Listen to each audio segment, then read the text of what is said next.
y'all doing today? My name is Tay, and welcome back to my channel, Inspire Me, where I talk about current or relatable topics, all from a godly perspective. And today's topic is called, Whose Voice Will You Listen To? I've been talking about fake prophetess and prophets, recently, but it's like God still wants to continue. So this is like a part 3 of the last one that I did. So it's pretty much going to come from the same story that I was telling you about with Jehoshaphat and Ahab. Before Jehoshaphat, it was his father, Asher from Sanarites ASA. This is going to be 2 Chronicles 16, starting at verse 7. And at that time, Hanani, the seer, came to Asher, king of Judah, and said to him, because you have relied on the king of Syria and have not relied on the Lord your God, therefore the army, the king of Syria, has escaped from your hand. They was going to fight in war. So King Asher of Judah, instead of him relying on Jesus, inquiring about the war, are we going to win? I need your help, this and that. He pretty much relied on his army. Sometimes we might look at it like, I could do it myself because I got a whole team behind me, or I'm very smart, I'm very educated, so I got this down packed up. It's like, leave God out of the equation, and God don't like that. So in this case, God didn't like that, so he sent a prophet to pretty much tell us, since you didn't require of the Lord, but you just lean on your own understanding, like the strength of your army and the know of your army, then you're going to lose this war. Pretty much. This war is out of your hands. So it's like God wanted me to tell you all too. Like sometimes you might count on somebody that's been loyal to us throughout the whole time. It's like, okay, I'm going to count on my friend, I'm going to count on this person because I know they always been there. However, you're not counting on God to come through. God forbid, say for instance something happened to that loyal friend that's always been there for you, and they can't be there for you this time, or maybe that God intervened and he wants you to count on him instead. You gotta always count on God. You gotta always include God. You gotta always rely on God. Even if it's something so simple, what's weather gonna be like? A lot of times people look at the news. Okay, let me see if there's gonna be a hurricane. Let me see if it's gonna be a hot top today. Let me see if it's gonna be raining this week. But it's like, did you ever ask God the weather? Because God makes the weather. The forecast could be, it's gonna be raining all week, and it may not be no drip of rain at all. Did you inquire of God? You have to inquire of God. Asher, later on, his foot got diseased to the point where he was like very sick. And you would think that when he heard this prophecy earlier on about, okay, since you didn't rely on God, but you rely on the strength of your army, that, the army is going to be out of your hands. Like, you're going to lose this war. You would think that he would take that and say, okay, let me rely on the Lord regarding my foot issue. He still didn't. He pretty much relied on the physicians. Now, I'm not saying just be so in the spirit 24/7 that it's like you're sick or something, but you don't take no medicine, you don't do anything, because it's like, okay, I believe in God. God makes doctors, God makes different things, God makes judges.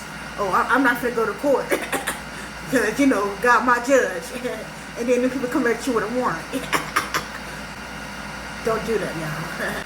Even if you are serving God, pray about it, don't get me wrong, but obey the laws of the land. It says it in the Bible. So I'm not saying if you're sick or stuff like that, don't take medicine or whatever like that, but some things could be avoided. Also, you got to rely on God. Asher didn't rely on God, he relied on the physicians. Now it brings me back to the lady who had the issue of blood for the 12 years.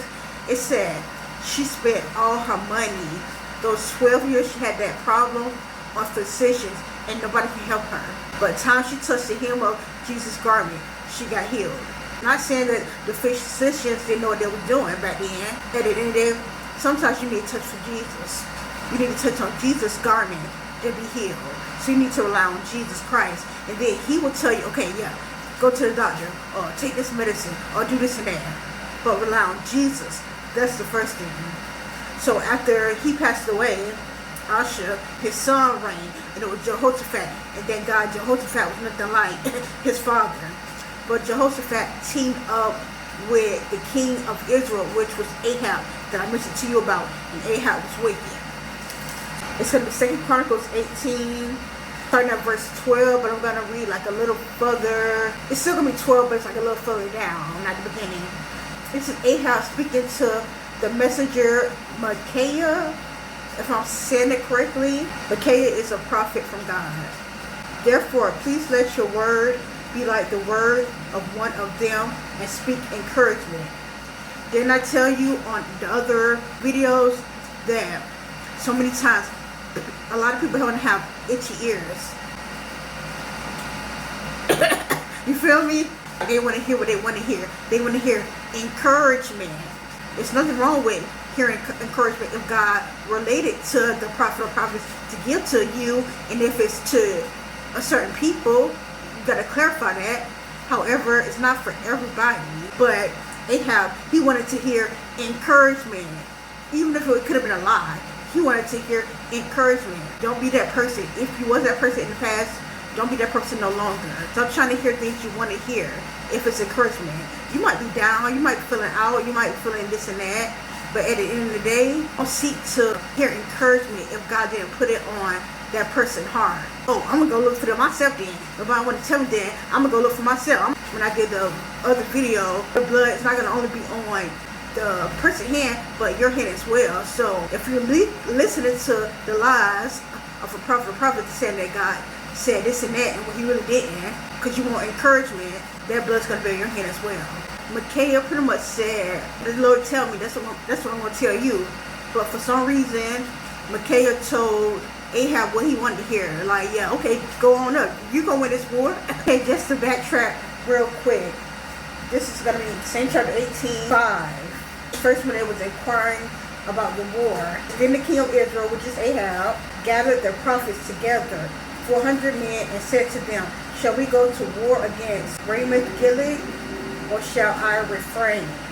Usually when there's a lot of people on one accord that's saying the same thing, you're going to believe them out of, it could be just one person that's saying this. It's like, yeah, I ain't going to listen to you because this many people said yes or said, agreed, so I'm going to go more to them. And that's where a lot of us, how it says when two or more gather in his name, he's in the midst. But sometimes it could be more than 2 or 3, but he's in the midst. Because sometimes people could be lying. As you see, it was 400 men. 400, a lot of men that agreed and said, yeah, go on up. You got this. It's down. Like, why wouldn't Ahab believe them if they said the Lord said it, and if it's 400 other men? If Jehoshaphat knew something wasn't right, and he said, is there anybody else that we can inquire about? That's when Ahab said, okay, Micaiah, but he always, prophesied negative to me. Lo and behold, he prophesied it. It was something negative that he didn't want to hear. But it was the truth from God. He wanted Micaiah to agree as well. Give me some encouragement. Just like the 400 men gave me encouragement. Okay, you gave me encouragement too. And Micaiah had to say, I'm going to tell you what the Lord said. But like I said, Micaiah, he ended up telling King Ahab what he wanted to hear. I think Ahab knew that he was probably not telling the truth, because instead he was saying, okay then, yeah. Since everybody said yes, and now you saying yes, then it is what it is. That's totally it. But for some reason, Ahab knew that wasn't true, so he said, come on now, tell me the truth. In other words, that's when Micaiah, this is what's going to happen. The war's not going to be handed to you, and pretty much all y'all going to be slain in the field. I'm going to lose this war. That's when Ahab said, didn't I tell you? He always prophesying something bad to me, something wicked to me. If it's from God, it's the truth. So, I'm trying to tell you, I said in another video too, just because there's a whole crowd of people that's going in the wrong direction, and there's only one person or a few people that's doing the righteous thing, doesn't mean that that whole crowd is doing the right thing, or prophesying the truth, or prophesying from God. See, God, you got to have a relationship with God so you can know God is the way.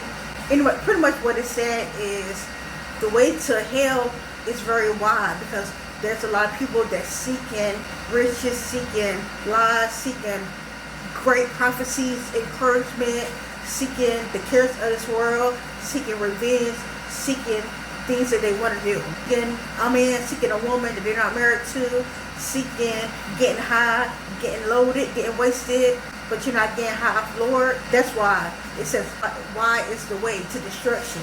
Because a lot of people, they're not taking a highway and say, okay, let me get my life right with God. And then it says, the way to heaven is very narrow and small.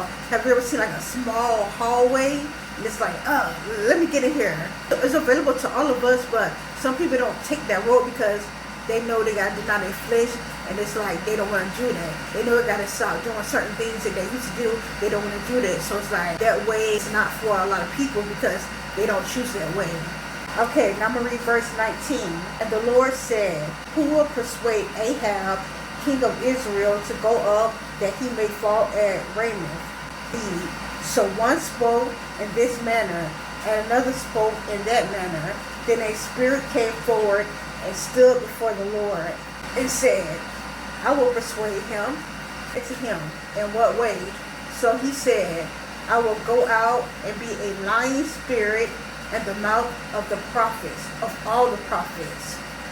And the Lord said, you shall persuade him and also prevail. Go out and do so. All those men, 400 men that gave Ahab a word of encouragement and said, he got this, he gonna win, they lied. And it tells you here that a lying spirit got to one of the men and said, okay, I'm gonna go out to Ahab and tell him, yeah, he got this. So he can pretty much be convinced that I'm gonna win this war. If you read it on in the verses, it was dismantled, destroyed in the war. So what I'm trying to tell you, sometimes prophet and prophets can lie. Sometimes it could be a whole bunch of people that's agreeing, that's on one accord, and they can be telling you a bold-faced lie. As I was having a conversation, and someone asked me, are you spiritual? Because I was talking, about God. And I said, I'm godly spiritual. I said, we got to make that clear. Because there could be two spirits. Spirit of the enemy, as you see here, a lying spirit, or a spirit of God. We got to make it clear. A godly spirit around here. Some spirit ain't of God. You say, oh yeah, I'm a spiritualist, or I'm spiritual. Or what spiritual you is. There is more than one spirit realm. The evil realm and the godly realm. Which realm are you in? That's to backtrack on everything that I was explaining, even on the other videos. You will know a true prophet or prophetess that will come to pass. They will only give you an encouraged word that you want to hear. They will give you what thus says the Lord, like, okay, I said this and that. And it could be something you don't want to hear. It could be destruction. It could be turn your life around. It could be get your life saved. But at the end of the day, it's from God. And even if it is an uplifting word, you still will know because it will bear witness and it will also come to pass. And everything that they say is not going to be an encouraging word. Because they could have had a encouraging word that was for that moment, and it could have bear witness, and it could have been true, and it could have came to pass. But every word thereafter doesn't mean that it's supposed to be an encouraging word. Doesn't mean that God gave it to them. And then also too, it could be a whole bunch of people that's agreeing and saying, God said this, and God didn't say that. Or it could be a lying spirit, or just because it's multiple people doesn't mean that it's true. It could be just one person, and it could be true. As you see with Micaiah, it was just one person, but he was true. He said what thus says the Lord. And you see it was 400 men, but they only told King Ahab what he wanted to hear. It was lying. So you got to be in a relationship with God yourself, because you can hear and listen to a person all day. Even if there are a true prophet or prophetess, you still need to get a relationship with God yourself. You be able to hear from God yourself. Same thing with I was like a little bit younger, teenager to like early 20s. I have a praying family. So it's like, if I'm going through this and that, I'll have, my grandmother pray for me, or I have my mom pray for me, or I have, pray for me. With this brain aneurysm, it made me see, you gotta have a relationship for yourself. You gotta know for yourself. It's not good enough just to say, oh, my grandma know you, or my mom know you, or my family member know you, but do you know me? Do you have a relationship with me? So I can actually say I do have a relationship with you, Jesus, now, and I'm very grateful. It's nothing like having your own relationship with God.